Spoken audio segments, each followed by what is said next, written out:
asking for forgiveness or an apology or giving an apology, it's just to shut you up. That's it. You have to always be thinking about me. So I'll stress you out a little bit to make sure that you're always thinking about me. So you can't just concentrate on yourself. I never give you closure. I'm like, bye, bitch, later. And I just take off. And then you're just like, there's unfinished business. You ruined everything. It's because of you. I'm leaving because of you. Believe me, I was a predator. I used to do this shit for fun just to see if guys would cheat on their girls. And they would, because I would find out what was missing in their relationship. I would give them that one thing, and then they would betray their partner. Hello everyone, this is the second part of a candid and at times frank conversation I had with Sara Crouson, the host of the YouTube channel Cluster B Milkshake. We discussed living with diagnoses of Narcissistic Personality Disorder and Antisocial Personality Disorder, as well as other co-occurring conditions. Now if you missed the first part of our conversation, I will add it in the description. But without further delay, back to the conversation. You mentioned social media earlier as well, so the internet. Yeah, social media is the cheating central of the goddamn world. It's also very beneficial for narcissistic people's self-esteem. You portray yourself however you want, and people are just like, oh my God, you're just so awesome, and you got the best, you're the best. It's just snippets of your life. It's not who you are at all. So you can be whoever you want to be, right? And then you have people messaging you and wanting to be in this fantasy thing with you. And I would always tell guys to fuck off and everything. Just, give me attention, on social media and stuff. But, get the fuck away from me. But you get a borderline man comes in and he's just like, and just like idealizing you and, please love me. I just want love. And narcissists just feel so powerful that you have this, concubine just wanting you and think that you're great and shit. It's so addictive that I am so aware now. If I feel that you got borderline flavor, get the fuck away from me. No, I'm not even going to be your friend. Get away from me.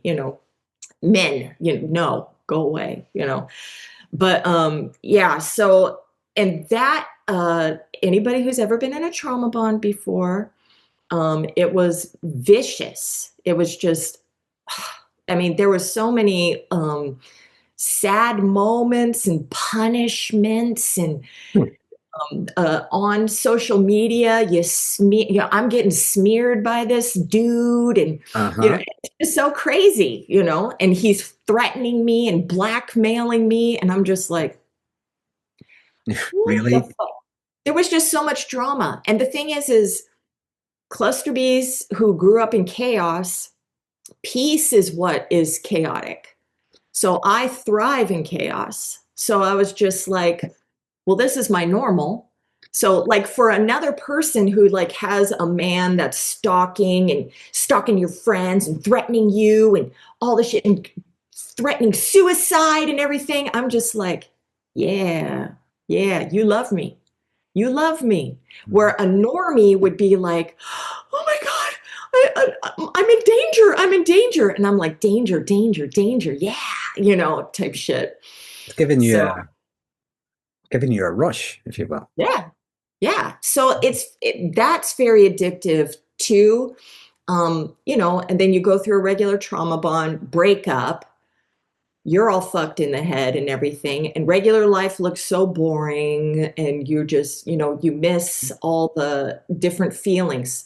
Like, I'm so dead inside that when my father died, that was the day that I wish I could relive for every day of my life, because it was the most painful experience of my life. I actually felt something. What was it you felt? I felt like my heart was breaking, that I actually had a heart and it was just being torn apart. And I was crying and I'm never going to get closure from this man, type thing.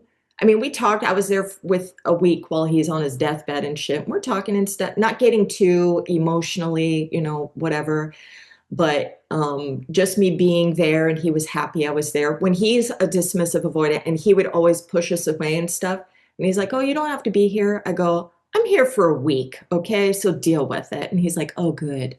I almost died. I was like, "Oh, he wants me here." I'm turning into this little kid. And then I'm there when he dies, and I put my head on his heart, and I'm listening to his heart. It was so dramatic, and I'm crying, and I'm laying on him and everything. And I'm like, I'm feeling all of these fucking feelings. And it was just so painful that I'm just like, this is probably, and I think I did read this, why people like me create chaos when there's peace, to feel something, to create maybe a painful experience. Now, I can have like total peace and everything with my relationship, but I'm creating chaos someplace else, outside of the relationship, let's just say. Or if it's peaceful outside of my relationship, I'm creating chaos with my partner. But usually I'm not. But I'm very avoidant. Like the outside world, I'm the, gregarious and hey, and, happy-go-lucky and the helper friend and, tell me about your problem. Oh, and being just so sweet and fake and empathy and all that bullshit, right? To feed my self-esteem. And then I come home and I can just be myself, which is empty. And just, not so, like when I was married, I would put on a fake smile because I would regulate his emotions, and then he'd leave me alone.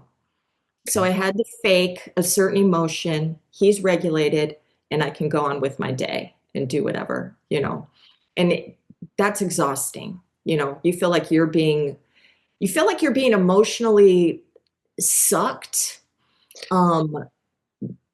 Not his fault, but because I don't have the capacity to give him the authentic care that he deserves, and I'm going to make it his fault.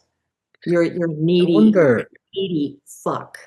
I wonder is what you're describing, I wonder, is it the difference between doing and being? For instance, we do happy instead of be happy, or we do empathy instead of having empathy. Things like that. It's doing rather than being. Yeah, it's exhausting. It feels like a job It's hard because it's work. fake. It's not real. So, Mhm. and that's a problem in my head. It's not like I'm like, I'm going to be angry today, or I'm going to Mm. be unhappy today. Now, I do know from reading, always reading and stuff, yes, happiness is a choice. When I'm catastrophizing, I have to bring myself back into the present. I know that I have to do things. There are things I have to do to get me into a calmer state or whatever. But sometimes I like being mad. Sometimes I like being angry. Sometimes I like being hostile. Sometimes I like fucking with, Well, whatever. I mean, this is the thing. I mean, anger can be a normal thing to feel. If I know, but someone it's throws a not, brick it's in not it, triggered. what's It's right? it's not triggered though Oh, all the time. It's like an it's, would you say it's underlying, simmering? It's always simmering.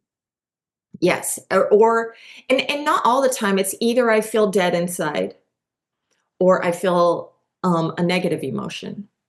Hmm. So I had to like train myself to pay attention to that and I have to tell myself, shut up, shut up. I have to tell my thoughts, that's not real. That's not real. You're catastrophizing a future that may never happen. What are you doing? It's like, just be in the present. How is this person relating to you right now? Oh, well, they're great. Everything is great. Okay, so why are you, all right, because that's in my past and this is the pattern and this, that, and the other thing. And, blah, blah, blah. But what's good about understanding like this whole narcissistic cycle, of idealizing and devaluing, when I started working on this, even a past relationship, when I started my channel and looking into this, I would see things that were not perfect about my partner. And I would say, this is why my partner is unique. This is part of what makes him special. You know, this quirky little thing that he does, that's mine. He's mine. I'm always going to be possessive, but he's mine. And this is who he is, you know? Mm. And it made me stay in that elevated state. And the only thing that, not the only thing, but one of the things that messed that up is I became more insecure because he would devalue me. He wouldn't see it as the same way I saw with him. He was devaluing me. And I thought, oh shit, I'm not doing a good job, because I'm trying to do a good job now, right? I have to be perfect. I have to be perfect. And Which this is what, again, yeah, I it's know. it's But this not is, that it's perfect. It's just I fear you seeing my imperfection, maybe. So yes. Mhm. But if he also, was cluster B as well. And so if he has any insecurities, he's projecting them on me, which is, making him feel better, and all this. Anyways, it was a big karmic lesson. Yeah. I got my heart broken big time because I'm trying to walk on eggshells in my head, not around my partner, but around myself, making sure I'm not doing anything wrong, Mhm. making sure I'm not, being manipulative. I'm not being passive aggressive. I'm saying what I want, straightforward, and not being angry, Uh-huh. making space when I do get angry so I don't just blow up like I usually would. And I'm trying all these different fucking things and nothing was working. Nothing. I wonder, just to put it to this way, it's just what I'm hearing. I just wonder, you're putting a lot of effort into managing your own stuff Yes. that you didn't see what was being played out in front of you. Yes. We only Karma. we only have so much capacity. We can only do so much. Well, this is why I tell people, I mean, I've had karma throughout my whole life and stuff. Sometimes I'm not aware that it's a karmic lesson. But when you wake up and you're like, oh shit, you hurt somebody who was really in love with you, then you fall in love with somebody and then they hurt you. And you're like, well, this is my karma. I am getting what, just desserts, right? And it's like, okay, I was trying to do better, but I got my karma anyway. That was what's so messed up. It's like, I'm trying to do my best and I got my karma anyway. And it's just like, and then that freaks me out because I'm paranoid that I'm going to keep getting karma and, for things when I'm still trying to do better. And, it's just like, and yes, I pray and, I get my Jesus on and I'm like, show me the way, show me. I don't have all the answers. I don't have all the answers. I used to think I had all the answers. And guess what? Not everything works out in my favor. So, you tell me what to do. You tell me what to do. You show me, show me, show me, show me. I'll pay attention. I'll pay attention. There's interesting you say that. There's another guy on YouTube, and you'll have to forgive me, I can't remember the name of the channel. Um, there's a guy with a diagnosis of narcissism, and he has I think he's a Christian faith or something like that, but he's really heavily into the faith, and he Mhm. would talk about things like that. He's asking, stop me doing this and show me how to do that, and I thought that's quite interesting. It's almost Yeah. like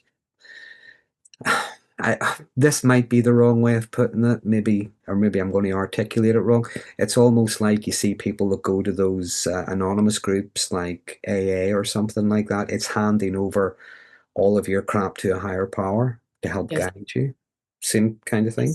Yes. Yes. And I'm not a hypocrite because sometimes I forget, Mm, you forget your higher power is there. And you get all mucked up in everyday life or whatever, and you regress and you fall back into your yeah. old patterns and stuff and everything. And sometimes something really negative has to happen to you're like, oh, wait, I do have help, you know?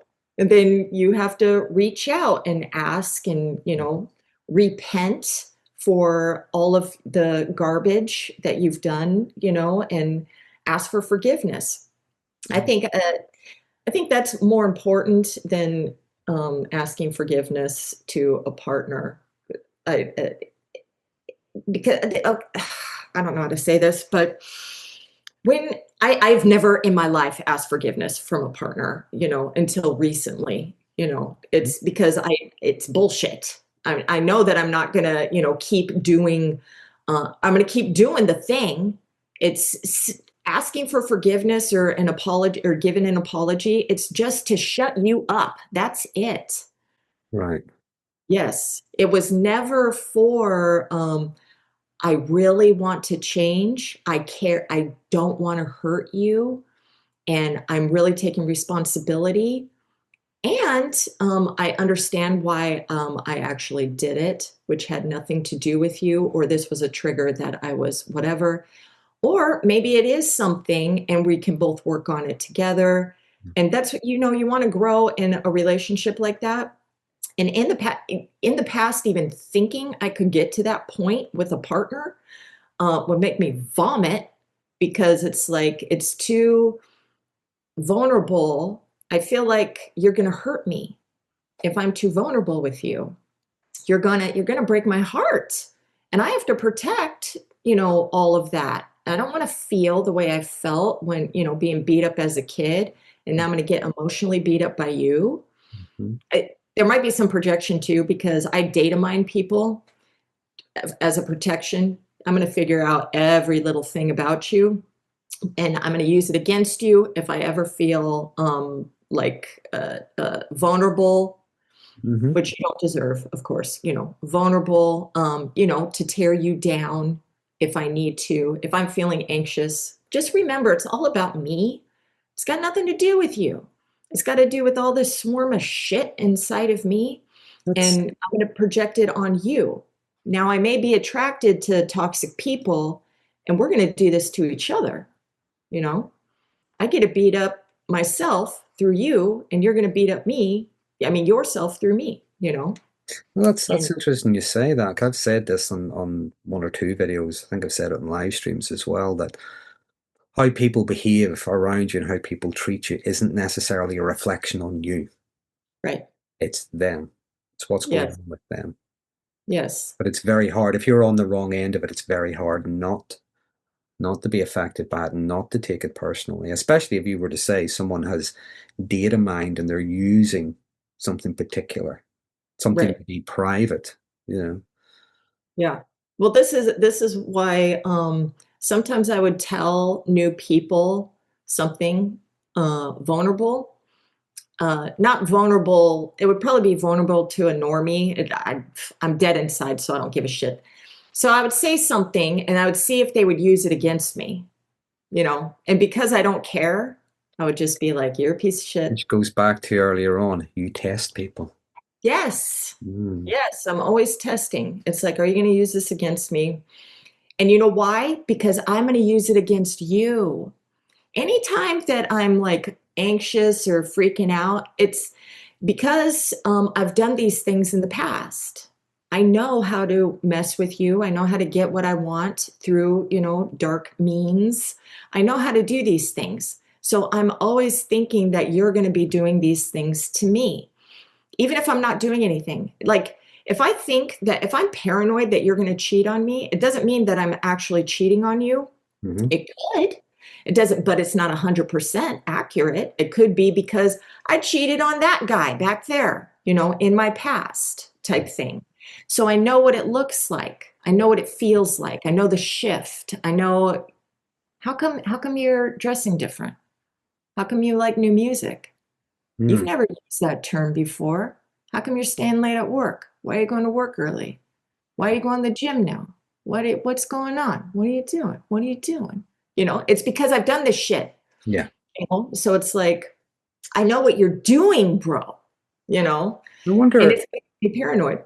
It's part of the projection then, and I mentioned this in the video, and I was thinking, did I get that bit right?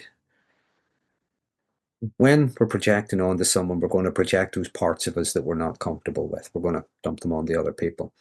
But when I was talking about projection, someone with narcissistic personality, narcissistic traits, and things like that, the projection, not a lot of the time, maybe some of the time, is the assumption that you think just like they do. Yes. Okay. Yes. It's so So it's bizarre. It's like, I think you think like me, but I'm better than you. It's like, what? It's so stupid. It's so contradictory. It's living in the upside down. We're living in the upside down, you know. mm, I bring you into Disneyland and give you all the fun and love and light and sexy time and, you know, put you on a pedestal. I tell you everything that is true about you elevated, mm, right? So I take your good traits and I turn them up.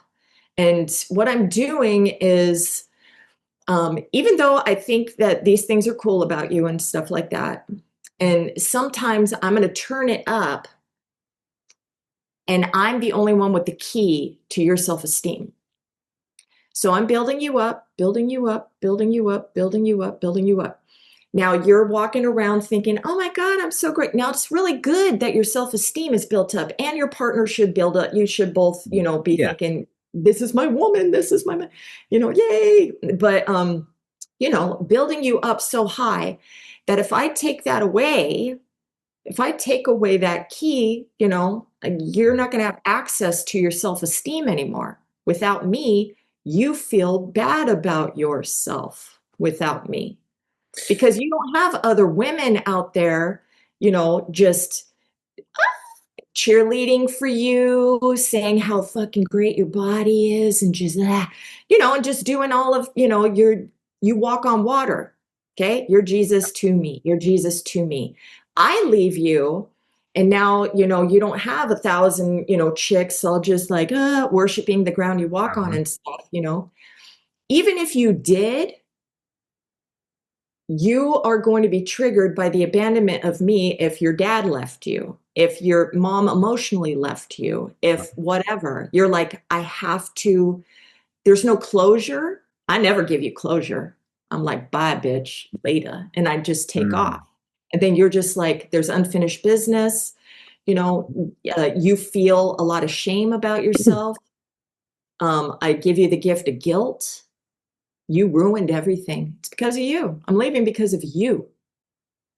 Like no, I keep saying, and earlier on, you become the very thing that the other person wants. I'm the only person that can give you it. And another aspect of that, and this is when it goes into more kind of malignant behavior, more kind of Yes. sadistic behavior. The only person who can help you, the only person who can heal you, is the person who is hurting you. Yes. That's not true, but That's not 100%. true, It's but like a people are led to believe that. And one of the things, again, I've talked on my channel. What we sometimes do is when we're thinking of that unfinished business, if I could only find the right magic combination of words that will make somebody suddenly think, oh yeah, now I get it, and I'll stop being like that, or they think that maybe there's been a period of time, so they've probably changed, and there's a lot of different stuff going on. But what happens when that bond is still there? I believe it's the belief that they need that other person's approval in order to just be able to move forward in life. yes. I And have been on that side too, where I needed uh-huh. somebody's approval, you Yeah. know. You guys can mess with narcissistic people's heads with their childhood trauma. And I needed somebody's approval that I never got. Um, and that's just it's devastating. Yeah. You do feel like a little kid. Mommy, please tell me you love me. Tell me tell me I'm good, you know? And they're like, no. You're just like, yeah, it's terrible. Yeah. But I have done that to other people too. It's, you know, I have shit done to me. I do it at other people. Shit to me, other people. Yeah. You know, it's just, you want to break that cycle and be better. I don't know how to break that cycle. Me in the relationship I'm in now, we're so very aware of all of this stuff. Mm-hmm. And, and I'm like, I want to work through every little tiny, Mm-hmm. milestone of conflict in my head and, take all these baby steps, to get to wherever that's going to go, but I don't want to I don't want to hurt him. So, like, Can I just if, ask, what's different about him? um, he's got a lot of great insight into his own stuff. Mm-hmm. He has grown as a person throughout, the years that, and he's always wanting to learn too. Mm-hmm. And he loves psychology stuff as well. And, he's grown up with a very, like, I call him a vulnerable psychopath. He just seemed like this weak pussy of a psychopath stepfather. His mother had borderline histrionic flavor to her, and he grew up in this. And he has grown, he has autism too. So he didn't hold on to a lot of these negative traits to where he would take them on himself and become Mm-hmm. this negative force. Yeah. But it was very confusing for him because he's like, he doesn't understand the manipulations. He doesn't understand you say something this day and means something the next. So it was very confusing to him and stuff. And he grew up very angry, with that. And he learned, number one, to control his anger. Number two, that he thinks different than other people. Mm-hmm. Also, he says what he means. So I have to learn to do that with him too. I have to be very straightforward. I can't manipulate this person. I Okay. can't, I can't, You have to be direct. yes, there's no, he understands sarcasm, of course, and he's funny as shit. Very creative. I idealize the shit out of this person. So that's not even a problem. I admire this person so much and Mm-hmm. idealize the hell out of him. And even, like I said, when I see little quirky this, that, I'm like, that's my man. That's mine. I love all these little quirky things. I'll tell you what it sounds like you're doing, Sarah. And this Hmm. is something I don't know if you've did this in therapy or whatever, but I'll tell you what it sounds like you're doing. One of the things that causes us a lot of grief and a lot of distress in life is when we look at something or we look at a person. It could even be like we get a job or something, whatever. But we have like an idealized version, but then there's Hmm. also the real. And Hmm. it is the gap between the real and the ideal that gets filled with those things that we really don't want to feel. Things Yeah. like frustration, anxiety, anger, stress, all the things we don't like to feel. Hmm. And it's not that the ideal is better. Sometimes it might be, not necessarily. It's not even that the real is better. Sometimes it might be, sometimes maybe not. It's looking at trying to get a balance between the two. It's how I would phrase it sometimes is maybe learning the difference between meeting and managing expectations, not just our own, but other people's. Yeah. And we also have to give other people permission to manage ours. Just to give you an example, someone is really, they're having a bad day, they're angry with their other half, their partner, they're shouting at them and so on, and they will say something like, how dare you be you? I put you on a pedestal. I put you on a pedestal. I worshipped you, and how dare you not be the version of you that I've created in my head? Now that sounds a bit silly and a bit sarcastic, but yeah, the other person is under no obligation to become the version of them that you created.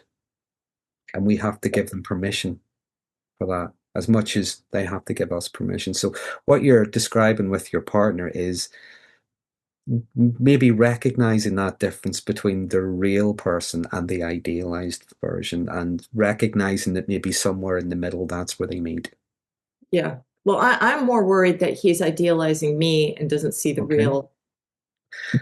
And I Okay. told him too, so it's not like I'm, dog whistling or anything, but he also feels different types of emotions that I lack, I guess. And one thing is, if I ever had a partner, um, I have had romantic partners before, I mean, where they were romantic and everything. And I was just eating that up, it's like, oh, this is so great and everything. And then I've had my longest partner, there was no of those romantic feelings and this, that, and the other thing. So I spent like so long without those. And then it's almost like I craved the romantic feelings, Yeah. even though it's very hard for me to express, Yeah. authentically express. That's why the emotional affair where this person was like super romantic and blah, blah, blah. And it was until it turned into a goddamn nightmare, right? But uh, I came to a point where I'm going to allow these romantic feelings. I'm going to believe that the person really feels those things for me. And instead of me being paranoid and being like, you're a liar, liar, liar. And so I let him be who he wants to be instead of saying, keep your feelings over there and don't talk to me and blah.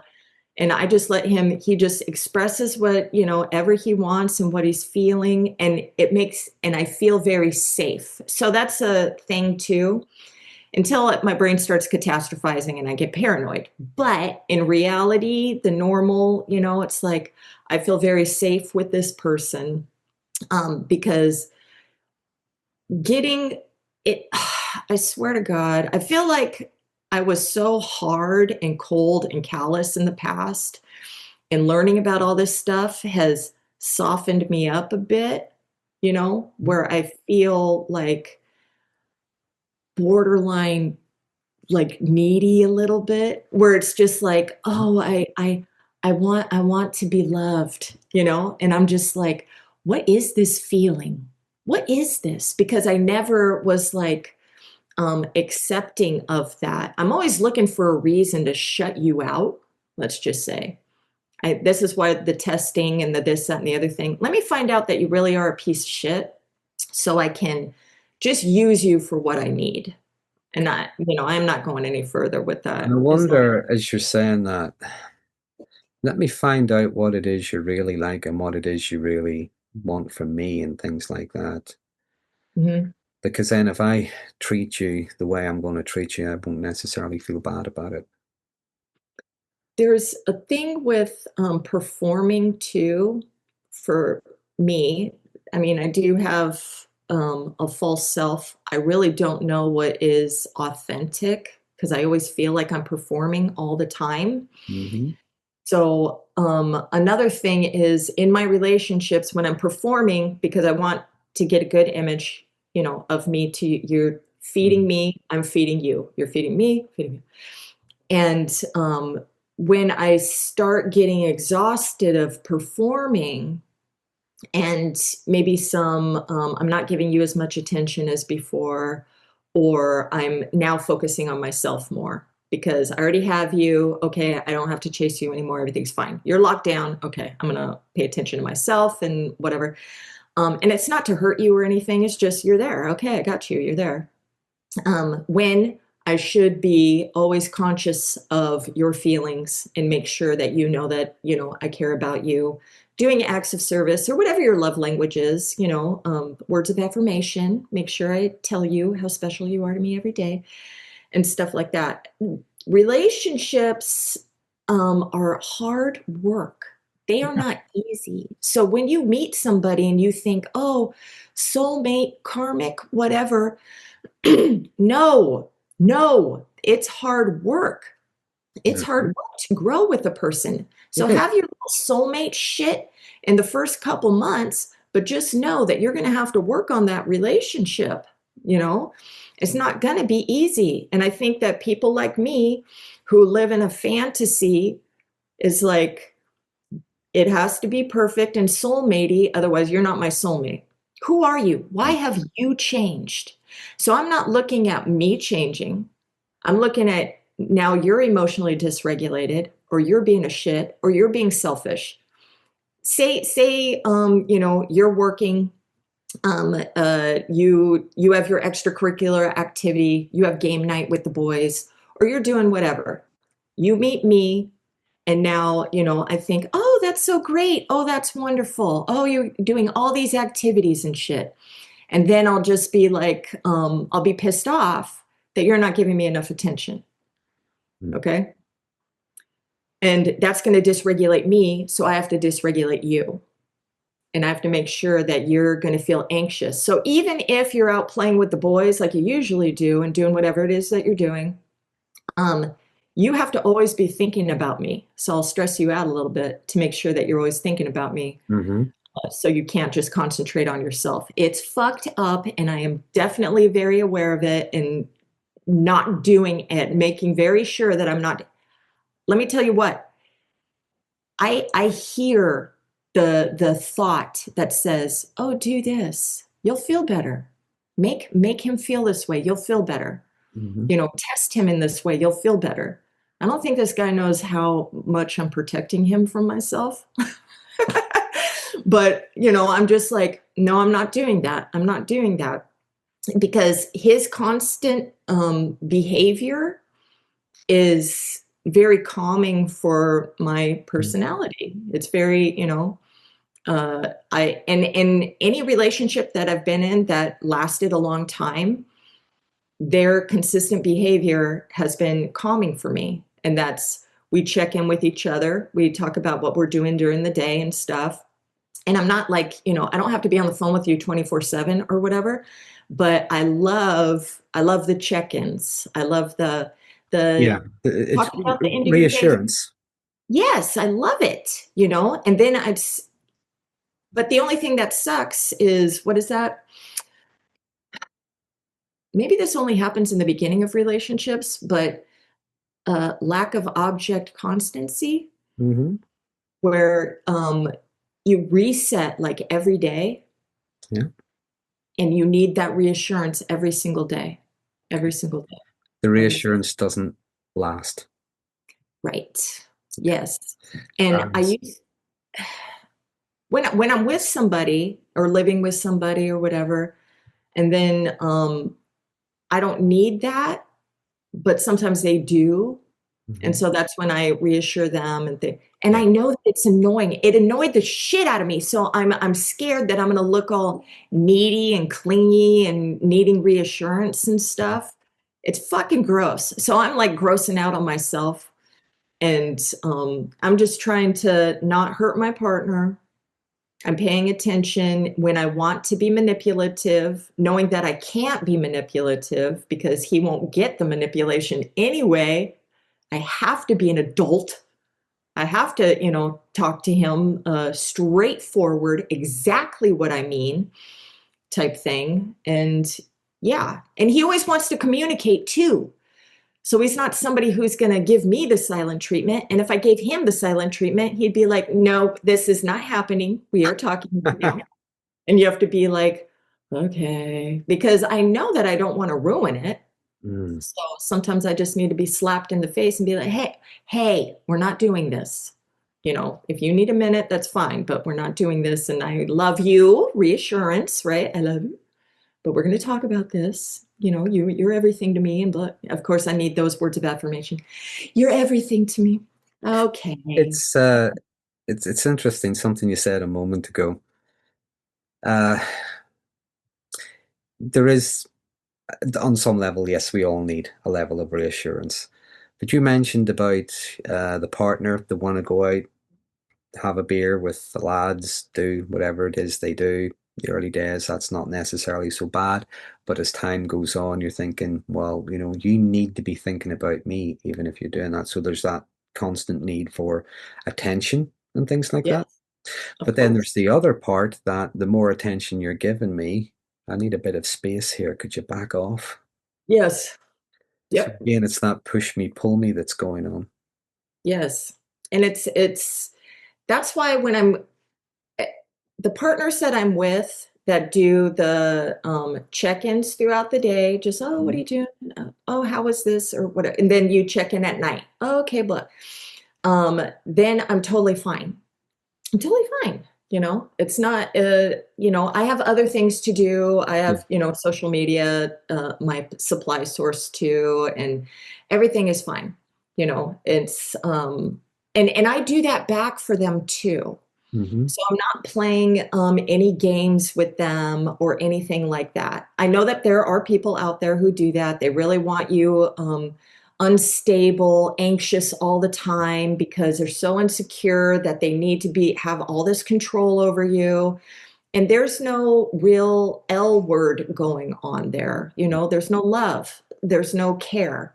There's no, you don't have to empathize emotionally, but cognitively, you're like, okay, I don't want to hurt my partner. We're not fighting or anything. So why do I need to cause unnecessary chaos type shit? But I do know that even if you're dealing with a borderline person, they can't even help it. They're Mm-hmm. like creating, it's just chaotic up there and they're projecting the chaos out here. And their push and pull is a motherfucker. Oh my God, it's just crazy town. Mm-hmm. Um, and I get emotionally drained. You think a narcissist is bad? Shit. Borderlines, man. Borderlines. But there's a lot of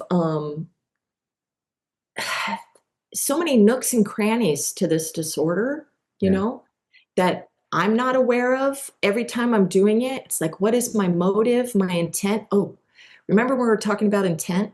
The Yes. Yeah. intent. Okay, tell the class. Tell the class. That was very insightful. The spectrum of, you know, Oh, uh, uh, what we were discussing the other night before we were recording. yeah, But yeah, yeah, yeah. yeah, different. Everything's going to have different degrees. Just that. I think what was the example I used with you? It was anxiety. What I think it was. Everybody experiences anxiety. Not everybody has an anxiety disorder.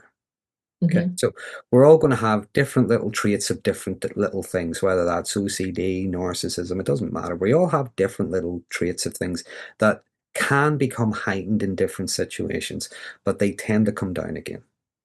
We tend to be able to regulate, we can self-reflect, we can learn things like that. So they tend to come down again. But even when it comes to something like narcissism or narcissistic personality, when it comes to the disorder, a personality disorder, I think the clue is in the word disorder. Okay, so we're talking about a very distinct clinical diagnosis. Would that be fair enough to say? Yeah. Hmm. And the word disorder, I would think of the word disorder as the impact something has on somebody's day-to-day functioning, Yes, as much as it would have on the impact on their relationships, and not just with other people, but even with themselves.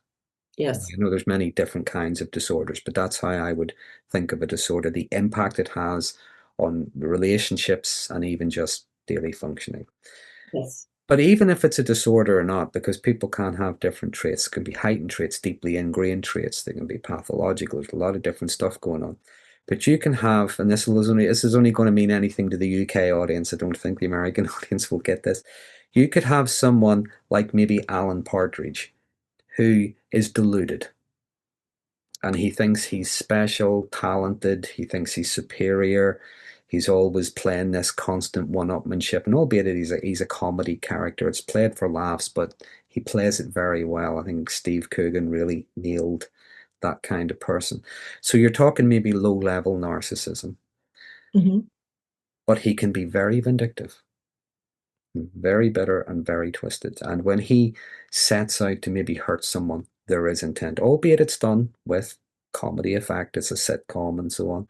There is hmm. definite intent. But then there are other people, and even if they're on the high end of the spectrum, even if there is an actual disorder, there are times when they might act in a certain way and it's more maladaptive. There isn't even there might well be something unconscious going on if you want to look at it from a Freudian perspective. There is an unconscious driver, but there is no deliberate intent to hurt or harm. It's what they're doing is very maladaptive. Hmm. The thing is, it's not always easy to discern. what is maladaptive, bad behavior, a survival trauma response, coping mechanisms. It's not always easy to discern what is that and what can be malignant, sometimes even sadistic behavior, because to the person who's on the wrong end of it, it all feels the same way. Mhm. Yeah. And sometimes the driver behind it, so, like, a sadist is just gonna hurt you just because they want to. You don't For the you fun you of could it. just They'll get a straight. kick out of it, yeah. Yeah, yeah, you're a stranger, who gives a shit? But if I feel that you did something where you deserve to be hurt Mhm. back because, even if it's not real, it's not always real, but if you did something to hurt me or I'm offended in some way, you criticize me, how dare you? And, and then I'm going to do something back to you, did an eye for an eye type shit or whatever, or be angry or smear you or, something. Um, I feel justified in it. And my intent was an eye for an eye, Mhm. not just, and even if it is to destroy you, because how dare you? I mean, it's Mhm. not good at all right? But it is because you wounded me in, some PTSD bullshit, from my past or whatever.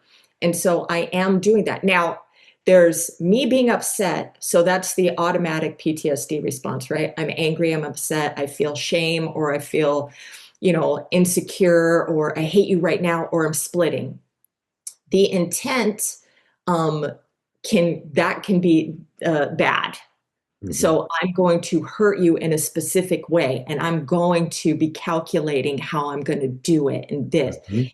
So even though the feeling is autopilot, the actual way that I get you back is getting a little sinister, right?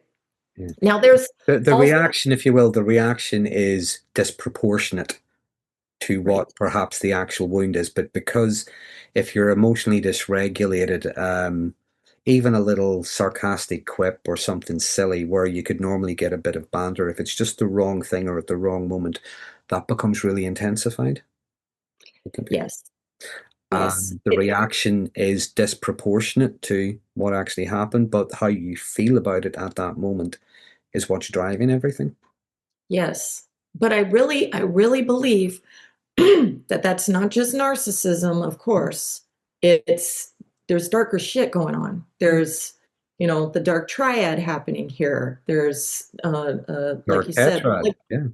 yeah, malignant narcissism happening here that has the paranoia, the antisocial traits, happening. So if you're being hurt, it really doesn't matter what's behind it, If you are consistently being hurt, Mm, please do not stay to try to fix it. I already know that you tried. You're trying to fix it. You're trying to figure out how their brains work so mm, you can do this, to do this, and keep your person around, what you're just trying to fix your childhood through your partner, and fuck, it ain't happening, But please radically accept that you're not going to be able to change them, especially if they don't want to, and don't fall for false promises, because you're going to see consistent lot. I promise. I really believe in that moment my promise, but when I get you back, I'm regulated and I don't have to do it anymore. I already have you back. Why do I have to change anything? You came back, you know so that's why it's like, if you're going to get back together with somebody, try your damnedest to let them prove to you that they're actually changing Well, to be a better human. something I've said many times is it isn't always easy to discern, but sometimes it is trying to look hard to see to notice the difference between the change in a person and the change in a tactic. Yes. Yes. And 100%. Can I just say an example? sure. Cheat. So if you got caught, or excuse me, if I got caught cheating, um, and I'm going to be more careful next time. Mm-hmm. How did you find out that I was cheating? Oh, you found this app or this, that, or the, okay, now I have to get rid of that app every day you come home. Oh, now I have to change my password here, there, and everywhere. Oh, now I can't, I have to find a different thing to communicate with this person through type shit. I have done that. Okay. I have done that. I have found different ways to keep connected to this affair partner so my husband wouldn't find out. He had a best friend in the FBI, so he found out. So, but that it wouldn't have stopped if he didn't find it. He would have crumbled. He would have felt emasculated. I would have kept both of them. It wasn't good. So, just like how he said, you have to choose. He did that again in the end, and it's like you have to choose. Do you want a divorce? And I said yes. So he wasn't going to let himself be emasculated ever. And I respected that.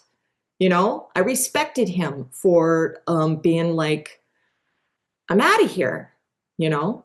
And then with my affair partner, it lasted 5 months. And then that was over Why do you think that was? Why do you think it was only 5 months and it was over? because he became my main partner. He wasn't fun Hmm. time affair partner It anymore. wasn't exciting anymore. Right.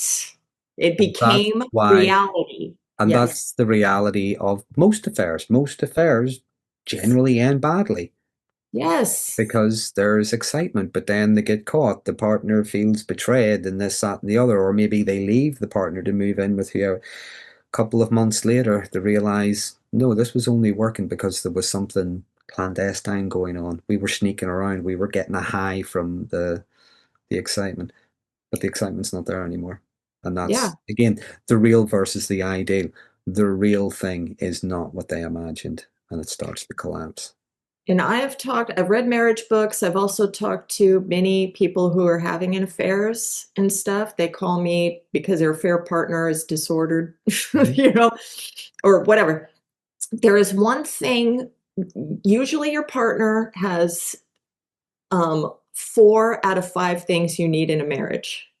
Mhm. That one thing is what you're looking for when you get attached to an affair partner. Mhm. You lose the other 4 things when you divorce your partner. You only had that one thing, that one exciting thing with this new person, and now you have to try to work on On getting the these other things. 4 things. That's actually that's very interesting when you put it that Yeah. way. So when I was reading this marriage book, and it's like 5 things a man needs, 5 things a woman needs, but they can, mix and Yeah. match or whatever. And so you go through it with your partner and you're looking at all the different things that you are getting from the relationship and what you're lacking in a certain area. And Mhm. it wakes you up to be like, oh, well, this is, where I'm slacking and where I need to improve. And then you're giving each other all that stuff. And then another thing was, he said there's something called the love bank where you're depositing love into your partner or you're withdrawing love from your partner. Yes. So to be consciously aware that you're making more deposits than withdrawals. Yeah. Otherwise, the relationship is going to go down. And then they're going to try to find that from somebody else. Mm. You want to protect your relationship. It's you guys are a team. And when you start letting some other fucking player into your life, Mm. oh, believe me, I was a predator. I used to do this shit for fun just to see if guys would cheat on their girls. And they would, because I would find out what was missing in their relationship. I Yeah. would give them that one thing, and then they would betray their partner. So please, people, find out what's missing and fix that one Yeah. fucking thing. Everybody, listen to Sarah. Do I'm, what I say. I'm going. I'm aware of the time, so I'm going to leave you with one thing, just to see what you think, because I'd be interested in your thoughts on this. Going back to that word intent, when it comes to change, I believe in order for there to be any kind of change, and it doesn't matter what's going on with somebody, it doesn't matter, even if it's narcissism, even if it's just low traits, if it's heightened traits, even if we're talking about a disorder, even if there's other stuff going on. When it comes to change, it takes, first of all, intent. There has to be intention. It also takes consistency. Yes. It takes a lot of hard work. It takes having to face up to the things in ourselves that sometimes we really don't want to have to face up to.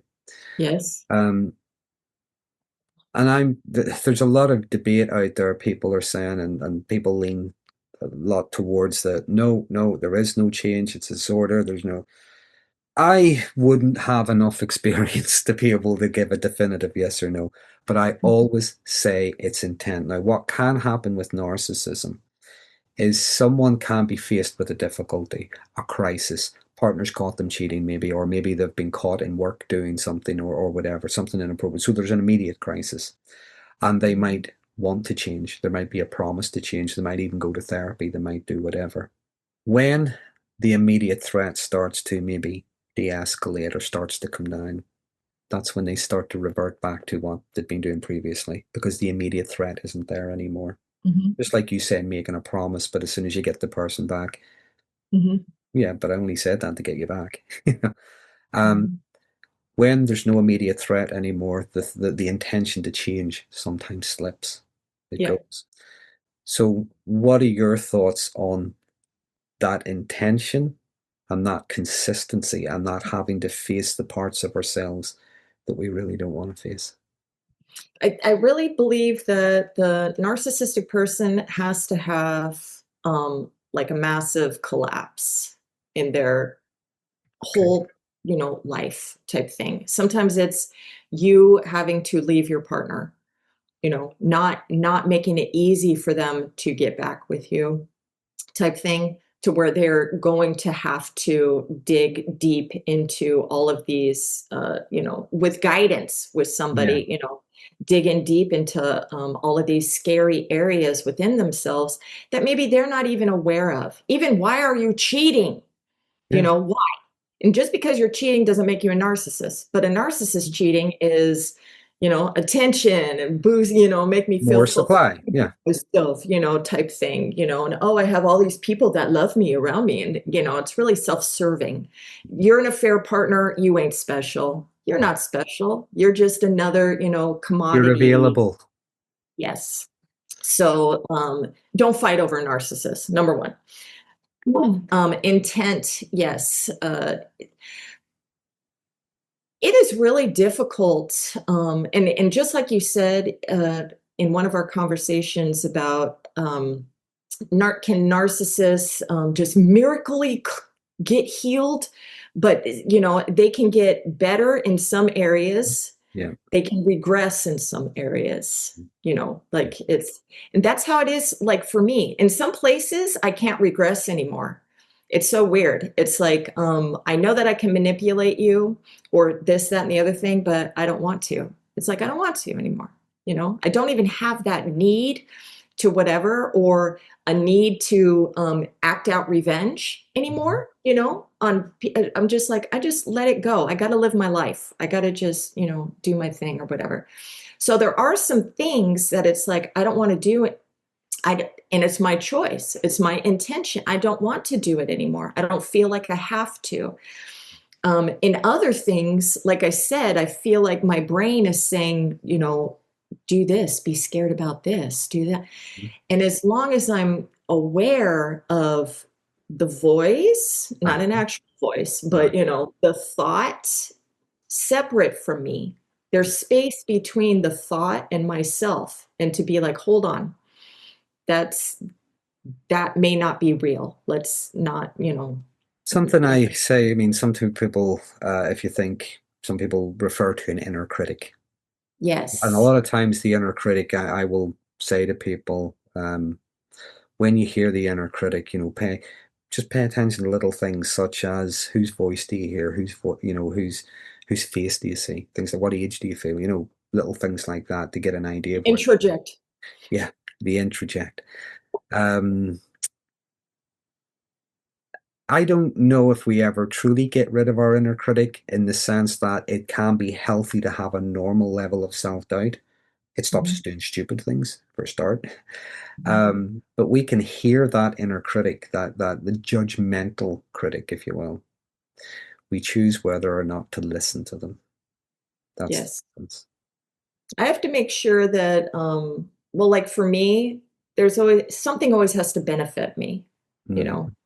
It's even me doing nice things for somebody, I am benefiting it because it's boosting my self-esteem because they appreciate it, you know? Who gives a shit? I'm not hurting anybody. You're happy, I'm happy, so what, right? Um, but like you said, consistency. Consistency builds trust. Yeah. That is what builds trust. You're not, it's not this up, down. Huh. I love you. I hate you. I love you. I hate you. It's you are consistent and sometimes you have a blip Yeah. and you work through that blip instead of dismissing it, which used to be my favorite. We don't talk about it anymore. I don't care what we're fighting about. Let's eat dinner. And so there's no growth in the relationship. So your Mm. relationship is like this flat line of bullshit. You're not Stagnant. going you're not learning anything. So I have to stop myself from attacking what I perceive as a threat. Mm. So it's not just, what is your intent? My intent is to fucking destroy you, bro, because you're making me feel a certain way, Yeah. So stopping myself, I have to be very aware of, is this real? Am I really, I told my boyfriend, sometimes I have to take space. Not that I don't talk to him or anything, but I'm not going to talk about this. Sometimes I need to take a few days just to make sure that I'm not catastrophizing, making something up, being paranoid about some bullshit, projecting from my past onto you and all of these things. And I don't want to attack you because I love being accusatory. It's such a great fucking tool. You accuse somebody, you have to defend yourself. You're already guilty. You have to defend yourself. Now I'm like, are they really guilty? And I go through and I'm like, okay, I'm having a feeling right now and let's dissect it. So he's my partner in trying to figure out this What's going on? Yeah. yes, instead of you're already guilty. You're guilty. Now try to Yeah, you're guilty. You have to prove your innocence. yes, Yeah. yes. Otherwise I'm hanging you and I'm leaving you. I'm breaking up with you. I'm going to cause you a lot of anxiety. I'm just Mm. so fucking pissed. But and then I'm going to, then all of the other shit like using fear, obligation, guilt on you, which is totally, I didn't even know what the fuck that was. I was like, oh my God, I do that. Or Darvo, I never knew what Darvo was. And I'm like, oh my God, I do that? I couldn't, I was like, it was not conscious. I hope Mm. I'm saying that right. But, channels out there are always saying like, we're masterminds at this manipulation. And I'm like, I have learned some tools over the years. Uh-huh. It's automatic, these things that I do that I'm not aware of. It's like, it's just, I am the victim, Darren. I am the victim. How dare you talk to me like that? I am the victim now. How dare you not let me get away with whatever I want? How Mm. dare you? I'm the victim. How dare you point out what I was doing wrong to hurt you? Mm.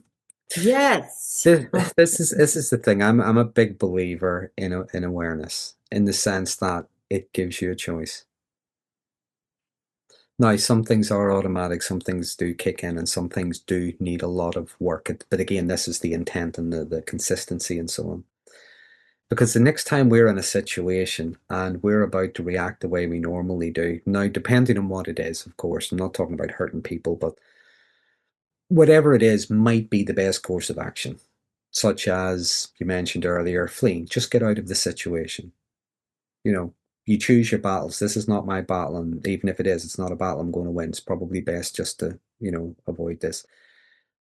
So sometimes the things we do can be the best course of action, but they still give you a choice, because the next time you're in a situation, you have the choice. Do what you normally do, but you have a fair idea how it's going to end up. Usually it doesn't end up so well. Mm-hmm. Sometimes it makes things worse. Mm-hmm. Or choose something different. Take that little risk, that little chance, and just try something different. Yes, because the automatic behaviors that I do, I am so comfortable with that changing is more painful. Yeah. And I really believe that we have to value our partner. We have to value our partnership for us to not want to discard you. So if somebody is treating you really bad and they have lost all value for you, you're basically just there as a punching bag, Yeah. for pain, and they're just devaluing you all the time and talking shit and criticizing you and stuff. Leave. Try. I know that it's not that simple. Some people are stuck or whatever.